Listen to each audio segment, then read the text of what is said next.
Hello guys, and welcome back to my channel. So in the first clip that you just saw, that's a little bit of me actually driving on the roads of India. That's actually not as bad as it can get. This is actually a nice part of the city, and so the roads are very wide, and even though there's a ton of people on the roads, this is actually a pretty nice area. So I never thought that I would be driving in India throughout the years that I visited. I think that driving in India is probably one of the most dangerous. You have tons of people on the road, you have tons of animals on the road. It's really hectic and crazy. However, due to some circumstances, it was a necessity that we really needed. Previously, where we were living, we were in walking distance to my husband's job, and so we really didn't need a vehicle. Plus, we had a motorcycle, so that was able to take us around easily. Now that we've moved to the city, the roads and the highways are a lot more dangerous.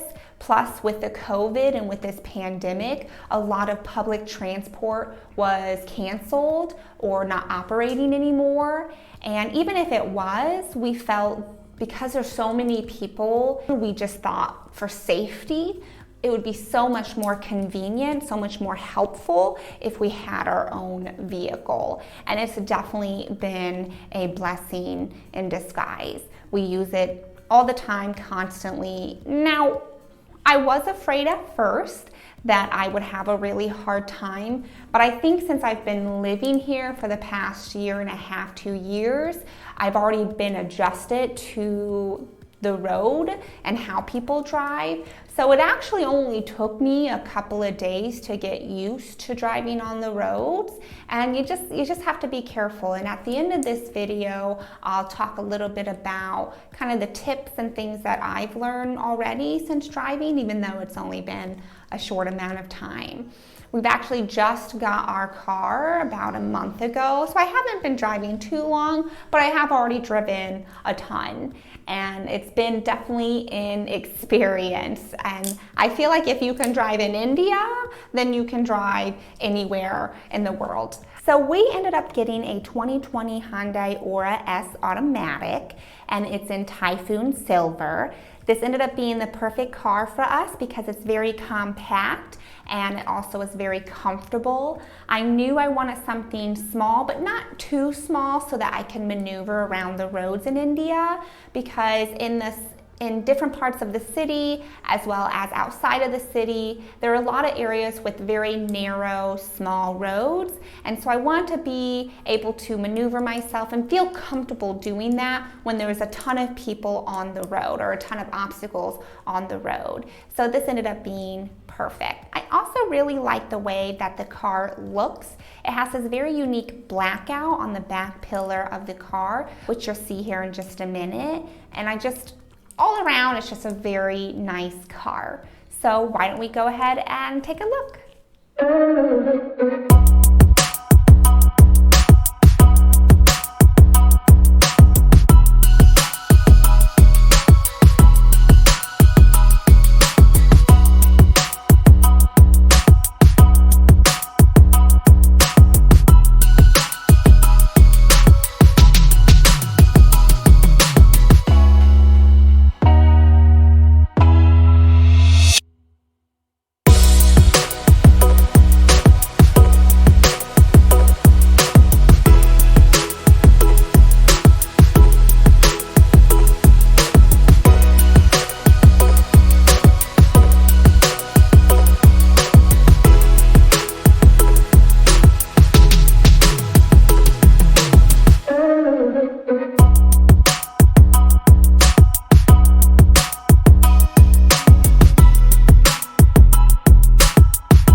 safety first.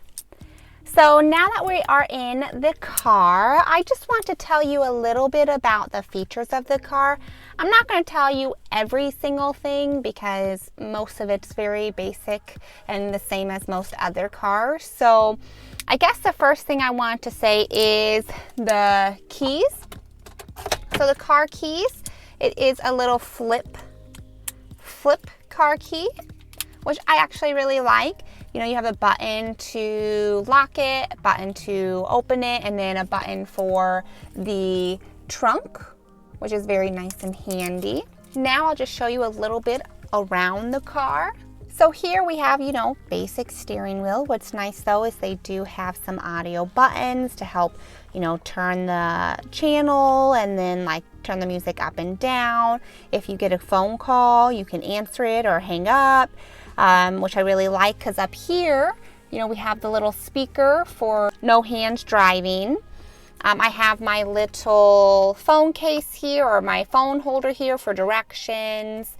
Your basic radio, you know, everything that there is there, you know, heating, cooling, buttons right there. One thing I did want to mention though was, yes, this is an automatic, but something that's different here than in the US is you see they don't have a P for parking. And I was confused at first because how do you park? So basically what you do is you will put it in neutral.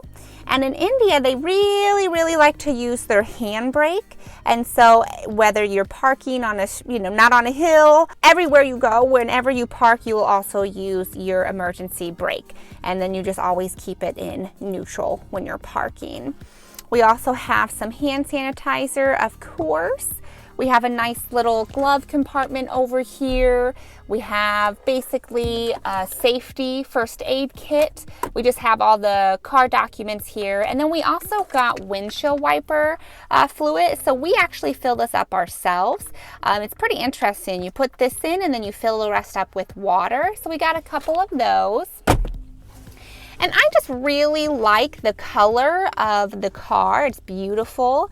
I like the nice grays and the brown. Another thing you'll see here in India is almost every vehicle has some type of idle on their dashboard. And when I asked my husband why, it's because it's basically there to protect you while you're on the road so that you're less likely to be prone, you know, less likely to have accidents. So it's basically like a safety measure. So all vehicles have all different types, and this was one that was just given to us by my mother-in-law. There's also a ton of leg space, which was very important because my husband is pretty tall and his brother is pretty tall as well. So we have tons of leg space. And in the back, there's also a really nice armrest. So if we're going on long trips, it's very comfortable, and also a cup holder there. Another big thing, if you haven't noticed, is the steering wheel. The steering wheel is on the right-hand side in India versus the left-hand side in America. And then you drive on the left-hand side of the road, not the right-hand side.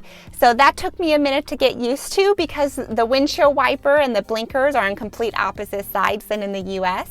So anytime I was wanting to turn, I would always hit the windshield wipers, which was funny, but I got used to it. I ended up getting used to the different sides eventually. It didn't take too long to do. One last thing I would like to show you guys is the trunk space. It's really nice and big, which also sold us on this vehicle. So let's show you. Whew, that sun is bright. So like I said, I have the little trunk button. So let me show you how it works. Okay. And here you can see all the trunk space. Yes, it's a little dirty. We have shoes and both in that bag in here. And then we have little squash rackets here. That is our car cover. And inside we also have little rackets for tennis, table tennis. So we try to play when we can, but yeah, a ton of space. So let's head back on inside where it's a little cooler because this sun is blazing hot, and we'll talk a little bit more about driving in India.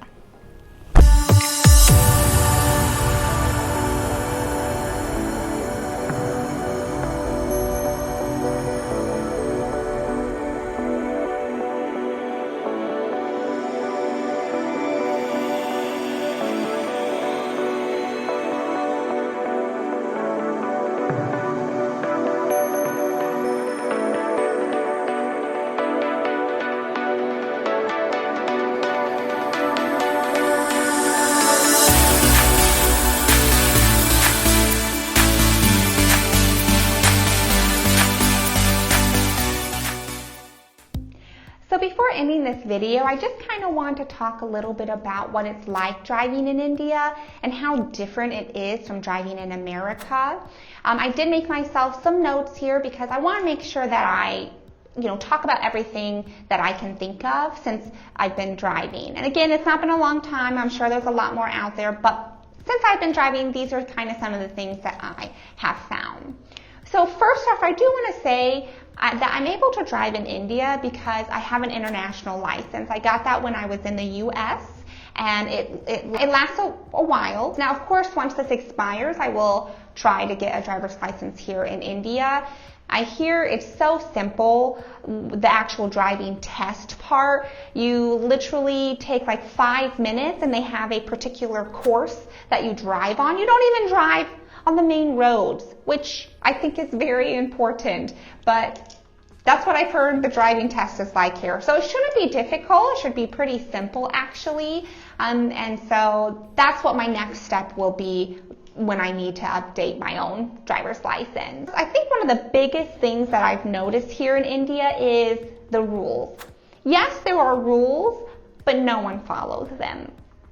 So speed limits, no one follows.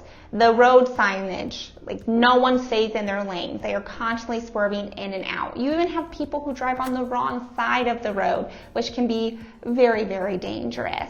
And even stoplights and stop signs, a lot of people don't follow those. Now, big parts of the city, of course, majority of people are following them, but you still have lots of areas, or I've still seen where people run the red lights. So you have to be very careful. When I first started driving, I was so strict on trying to follow the rules, but you just can't do that, unfortunately, or you're going to get stuck behind people, and so you're just going to have to take the initiative, and sometimes you have to be aggressive, to get around people. The other thing is obstacles. There are a ton of obstacles on the roads here in India. You have cows roaming the streets, and they do not move. No matter how much you're honking, sometimes they're just laying there. So being able to maneuver around the cows, or if cows are walking towards you, you have to be able to maneuver around them. You have people walking. You have people on bicycles, people on motorcycles,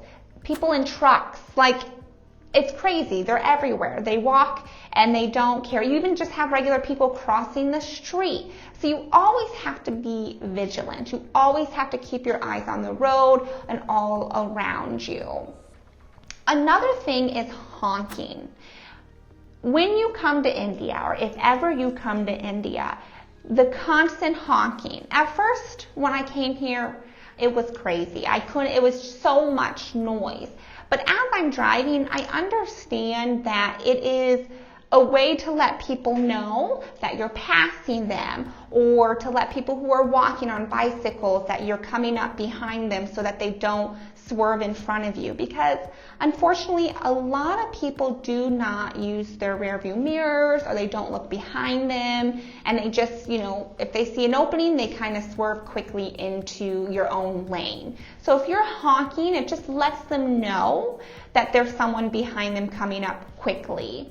So I definitely use my horn quite often. It took a little bit for me to get used to, but it's definitely a necessity. And in America, if you're honking your horn, it actually can be very rude and makes people anxious. Here, again, it's nothing, you shouldn't be impatient. It's just they're saying they're behind you, they want to get around you. You shouldn't take it to heart when you have people behind you honking consistently. And that was the other thing, people don't use their blinkers, so you just have to be careful. So those are just some of the biggest things I've noticed. And tips that I would say for anyone who is driving in India, take it slow. It's okay if you're slow. Let people pass you. You don't have to drive fast. You don't have to drive aggressively if you don't want to, but especially when you are starting off. And the other biggest tip I have is to take your time, relax. Don't freak out, don't stress out, don't worry. Okay, you're gonna be fine. If I can do it, I know anyone else can do it. Okay, so if ever you are thinking of driving in India, know that you can. And once you can drive in India, you can drive anywhere. Well, there you have it, guys, my car tour and a little bit about driving on the roads of India. I hope you really liked my video, and if you did, give me a thumbs up because it really helps to support my channel, and I really hope to see you guys in my next video. Bye!